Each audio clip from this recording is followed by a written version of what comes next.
Da li biste nam nešto rekli o vašem angažmanu u seriji Seobe? Sad sam slučajno i tu ulogu dobila. Ta uloga nije velika, to je uloga Kleopatre. Svi pitaju dakle Kleopatra u Seobama, ali to je jedna od prelepih ideja pokojnog Saše Petrovića da u momentu najžešće borbe, kada ginu ljudi, ginu konji, leti dinamit, ruše se mostovi, da François Lateriški uzme dogled i poručuje sebi pevačicu obučenu kosom Kleopatre koja mu peva Tuariju iz istoimene Handlove opere, to je iz opere Julije Cezar Handel. Tako da je to i za mene bilo jedno prelepo iskustvo. Kažem, uloga nije velika, ali čujem da je imala tako izvesnog odjeka.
Šta kažete vi na to što operske pevačice obično jako dobro izgledaju?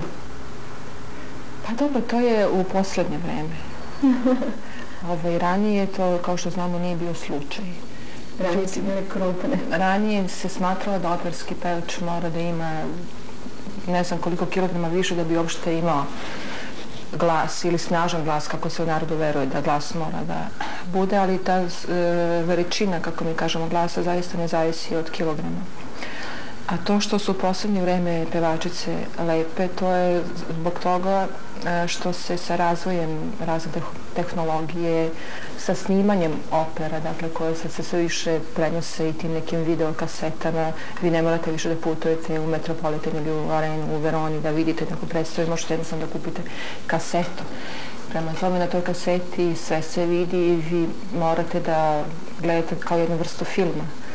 Prema tome, nezamislivo je da jedna Carmena liči na Carmen, da jedna Toska, fatalna, nema te crne oči kako je napisao Puccini i tako dalje. A inače, uvijek se pričamo o tehnikama održavanja glasa. Da li imate vi neke specifične tehnike? Nemam. Ja živim i dalje potpuno normalno. Jedino što nije normalno u nekom tom životu, to su ta prečesta putovanja koja, mogu da kažem, ponekad mi predstavljaju veliki teret. Ali što se tiče samog načina života, to je jedan uredan život u kome se podrazumeva jedan fin, jedan san, minimalno 8 sati, podrazumeva se da ne govorite mnogo. To meni ne pada teško, pošto po prirodi nisam govorljiva. Dakle, život je jedan bez stresa, koji isto jako može bitno da utiče na vašu karijeru. A ostalo, sve te priče, živa jaja i tako dalje. Dobro, svako od nas ima naravno jedan način ishrane, kada već pričamo o tome šta mu prije da pojede pre predstave, šta mu daje taj tonus, šta mu daje tu energiju, ali to je već individualno. Ali mislim da se više stvara ta fama oko nas pevača, čak i u nekom širem smislu, a ne samo u tom nekom kondicijskom. I ne samo da je individualno, već vjerovatno i tajna svakog pevača, to šta on primenjuje. Pa dobro, te tajne su, recimo, ako ih neko ima, verovatno toliko i mizerne i da mnogo je bitniji efekat kako pevač podnese celu predstavu, kako je u svakoj predstavi podjednako uspešan, jer pevač sebi ne smije dopusti nagle uspone i nagle padove, znate. A te male tajne, imamo ih svi u privatnim životima, i ljudi koji se bave drugim profesijama, pa zašto nam ne i mi. Sjećamo se da je u vreme sankcija došao jedan Italijan i to iz ugledne porodice da se venča u Srbiji u pravoslavnoj crkvi. Sada imate priliku da kažete praktično šta vi mislite o tome, da li je to na neki način bio dobar medijski potez ili je to eto tako? Pa dobro, mi smo se dogovorili da jako malo pričamo o mom privatnom životu u emisiji. To nije bio nikakav medijski potez, to je bio jedan spontani potez za ljudi koji su se zaljubili. A sve ostalo što se od toga napravilo, mi to nismo ni očekivali, a ja lično ni želela, jer popularnost u mom poslu koji stalno ponavljam ističem ne stiče se na taj način. To što se ljudima to dopalo i znam i zašto im se dopalo, jer u to vreme svi su nas mrzeli u svetu, svi su govorili loše o nama, tako, ali ponavljam, kažem, nije to bilo ništa sračunato.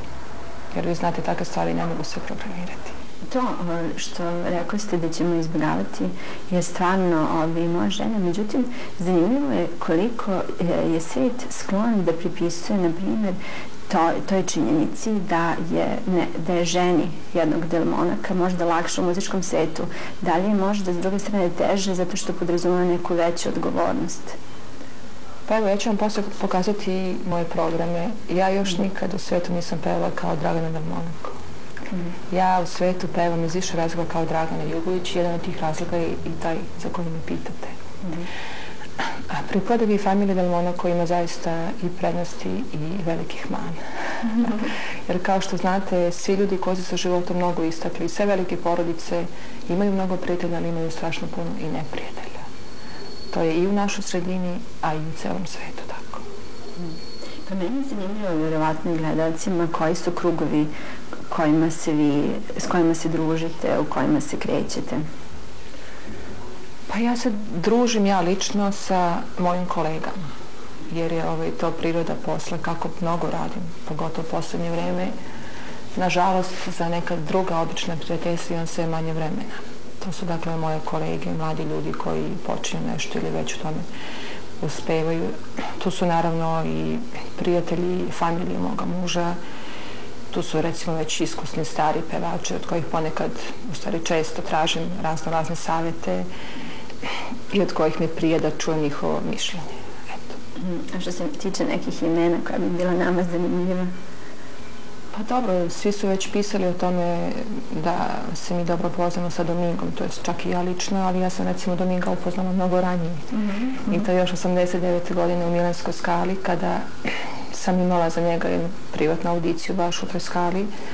I toga uvijek rado volim da se setim da je, kada sam ušla u skalu, ja sam mislila da neću moći da otpevam ništa. Imala sam baš veliku tremu. Ali u momentu kada sam upoznala Dominga lično i kada je pijanista morao da ode, ga je čekao avion, to jest on je čekao da sedne u avion. Domingo je bio toliko spontan i ljubazan da je sam seo, budući da je odličan pijanista, i otpratio moje arije dok sam ja pevala. Da, dan danas kad sretnem gospodina Dominga, jako se radujem i jako osjećam da je prijatelj i nama, a i meni lično, jer se sjećam čak i u vreme kada je počeo rat u našoj zemlji, prvo sa Slovenijom, da se on nalazio tada u Beču i da me poslao telefonom pitajući da li nam treba nešto. Hoću da kažem, to su stvari koje zaista cenim i koje ne mogu da zaboravim. Od ostalih muzičara, umetnika, tu je recimo pokojni Gino Beki koji je umro prošle godine. Tu je i upoznala sam, imala sam čast da upoznam gospođu Renatu Tebaldi. Tako. Ali hoću da kažem da ma koliko se smatra u svetu da su te primadone i umetnici takvog ranga nedodirljivi nekom običnom svetu, moje iskustvo do sada je da su oni svi pre svega veliki ljudi.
Da li se slažete sa tim da su umetnici opšte dobro celog sveta? Naravno, ja se čak i sećam da Igor Stravinski, kad je komponovao neke svojih baleta, da je recimo smatrao da je muzika, čak i muzičke teme, dobrobit celog sveta, tako da je uzeo par tema odavde, par tema odande i napravio jedan sjajan balet. I to zaista nije fraza kad kažu da su umetnici deca celog sveta. To mislim da verovatno nema nikakvih predrasuda kada je u pitanju to odakle potičete, već da vas jednostavno prihvataju svuda kao svog. A opet zanimljivo mi je da li kao predstavnik svoje nacije imate potrebu da na neki način pomognete svom narodu ili tako već nešto? Apsolutno da, ja sam rekla na početku emisije da ja pevam kao Dragana Jugović, da god pevam, napolju. A i ovo je jedan razlog za koji pitate. Nekih problema ličnih ja nisam imala, ali imala sam par situacija gde je prvi kontakt sa ljudima i na pitanje, znate kad se umetnici upoznaju međusobno ili kolege, a odakle si ti, odakle si ti? Ja kažem, ja sam iz Beograda. Mnogi od njih i ne znam, kažu to u Hrvatskoj. Ja kažem, ne, to je u Srbiji. Onda tu bilo je par ljudi koji su me tako čudno gledali ili su začutali ili su se obratili nekom drugom. Ali tad se obično meni pojavi ono tipično naše, naš prkos, ona naša upornost da se dokažemo da nismo to što pišu o nama. Pretpostavljam da je Italija zemlja koju vi volite i da ne biste živjeli u nekoj drugoj zemlji. Pa me zanima baš kako vi doživljavate i mentalitet Italijana i uopšte. Da li biste živjeli u nekoj drugoj zemlji? Pa sad mi se čini da ne bih. Ja sam živjela, kažem, u toj Švajcarskoj 3 godine. Živjela sam u Monte Carlo 10 meseci i nisam se dobro osjećala, nisam se snalazila nikako. Tako da mi Italija, pored naše zemlje, izgleda jedina zemlja da ja mogu da se osjećam normalno i prirodno. Italija, to svi znamo i svi je volimo, tako, je bliska našim ljudima po mnogo čemu. Ono lično što ja volim u Italiji, to pre svega ta ogromna ljubav prema operi i prema operskoj tradiciji, koju oni sa toliko pažnje neguju i podržavaju. Ja bih bila srećna kad bismo mi bar u tom nekom smislu naučili nešto od Italijana. Kako da čuvamo naše, kako da čuvamo ono što je poniklo na našem tlu, kako da se borimo protiv toga, te invazije raznih melosa, ritmova koji su nas preplavili, baš sa strane zemalja koje su nas od uvijek mrzele i koje su uvijek bili naši neprijatelji, baš i direktno u nekom vojnom sukobu. Tako voljela bih, kažem, da naučimo bar nešto sa te strane od Italije. U Italiji, to sam već jedan put skoro negdje rekla, možda vam se desi da odete da kupite par kriminadli da mesta dok ih Sečo peva hor Jevrejezna buka, što mene oduševi svakom prilikom. I zbog toga sam presrećna što mogu da boravim tamo često. A to što mi obično mislimo da smo slični, mi Italijani, koliko je to tačno? Pa, mi smo tipičan narod, vi to znate i to znamo svi, pogotovo sad smo svesni toga sve više i više, ali u mnogim dodirnim tačkama smo slični, da. S tim što smo mi više neki fatalisti i spremni tako da dokazujemo svoju ispravnost baš onako i po svaku cenu, dok u Italiji to nisam primetila. Oni često mnoge stvari umeju da okrenu na šalu, ali to sa tolikim šarom urade tako da se i ne primeti da se možda radilo o nekom ozbiljnijem problemu kome je možda ipak trebalo prići sa neke druge strane. Moje iskustvo je da Italijani stvarno prihvataju strance bez ikakvih predrasuda. Kako je vaše iskustvo? Pa jeste, i kad je započeo ovaj rat, mislim, ne možemo izbeći tu temu, pošto vidimo šta se dešava ovde. Italija je ipak jedina zemalja koja nije stavila vizu za naše ljude. Mada mediji su tako bili pristrasni, povremeno su popuštali, ali bili su, kažem, manje pristrasni nego sve ostale evropske zemlje. Ja sam imala prilike to da pratim, prema tome smatram da se Italija ponela jako korektno prema nama. A inače što se tiče recimo nekog visokog italijanskog društva, koliko je ono otvoreno? Pa otvoreno je. Otvorenje je mnogo više nego recimo Monte Carlo. Meni je to u Monte Carlo smetalo zato što nemate šanse da upoznate, iako i vi možda se krećete sa svoje strane u nekim visokim krugovima, ali oni su svi jako međusobno zatvoreni. Ne znam šta tamo treba da se desi, da bi se desilo na ulici ili na plaži, neko obično prijateljstvo, da vam neko pozajmi novine, recimo na plaži i tako dalje. Tako da to je jedna od strana koja je tako, meni se nije dopala Monte Carlo. Pa eto, sad kad pomenete Monte Carlo, zanimljivo je da nam kažete to šta ste tamo praktično radili. Ja sam Monte Carlo čekala bebu. I to je jedino što sam radila. Ali sam radila svim srcem.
Da li možete da nam demistifikujete način angažovanja operskih pevača?